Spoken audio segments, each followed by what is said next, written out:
Now, if you just joined us, it's still Journalist Hangout. I still have BKO right here with us and Kaidi Ladindi. So straight to our next conversation. What began as a routine stakeholders meeting ended in chaos in Ondo State after some hoodlums attacked a gathering of the All Progressives Congress APC in Akure.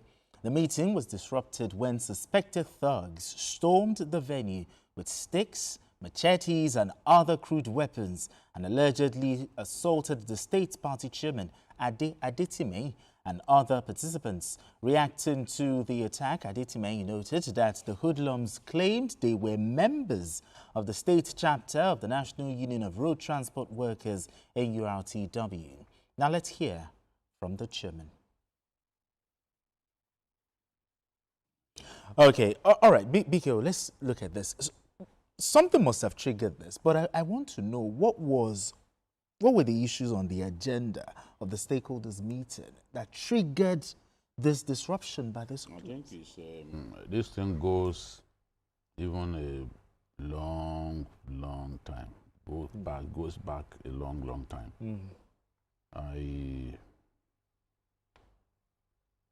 Supporters of the current governor believe that Adetime is too disloyal to be allowed to continue in his role as chairman.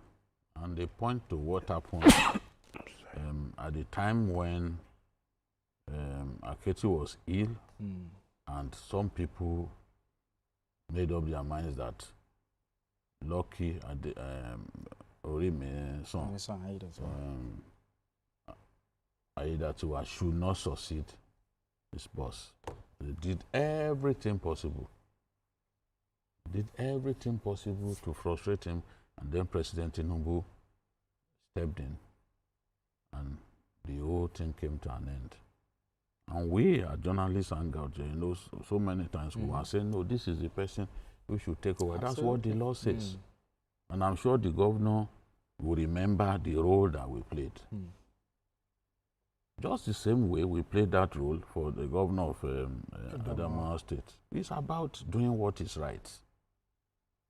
So they do not trust Adetime. They believe that he was among those who ganged up at that time to try to stop the governor from becoming the successor to Aketi. That bad blood had been there.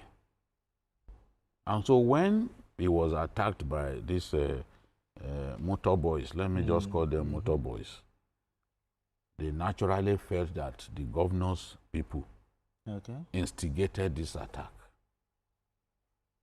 But my own, listen, they can play their politics among, but it's irresponsible for party men to be attacking one another. Exactly. And go to the point of attacking your chairman. If you don't want your chairman, you can remove him from office. But you must respect that position. Huh? You slap the chairman in public, chairman of a party. It makes no sense. So who are the people? And their argument, as I heard, was that they felt that he up till now is not loyal to the governor. It is Bumetunji Ojo that is loyal to. It is said that Bumetunji Ojo wants to be the next governor of the state. I've not heard him. He has not told me that he wants to contest. You know? But they are saying that it's Bumetunji Ojo's job that he's doing. Okay. The danger, if they do not nip this in the bud, the danger in it is that you now find party men working at cross purposes.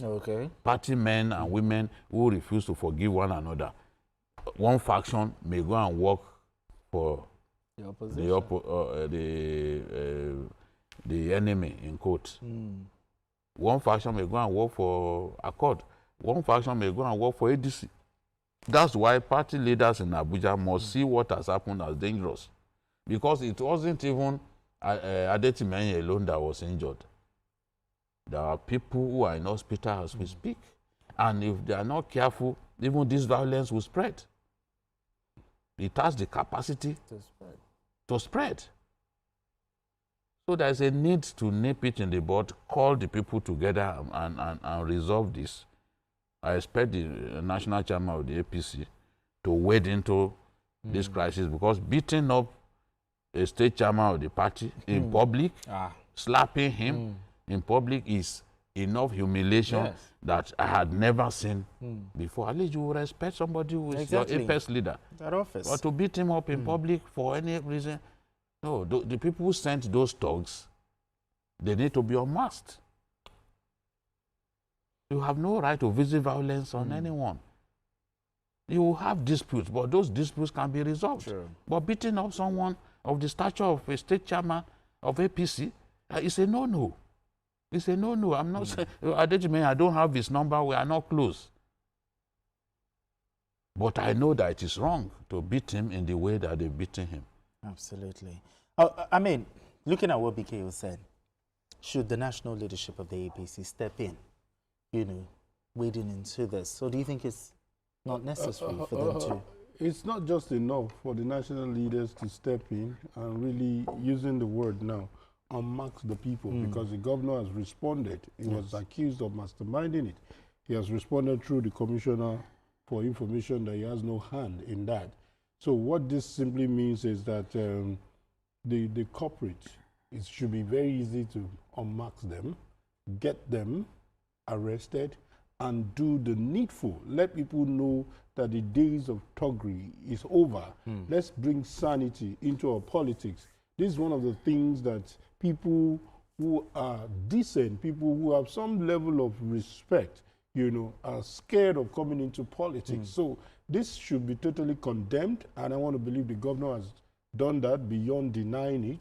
And I just want to believe that even the recent violence, because the violence has also been recorded, where it has even led to fatality, has no connection with this. Otherwise, it simply means that it goes beyond the party national from stepping in.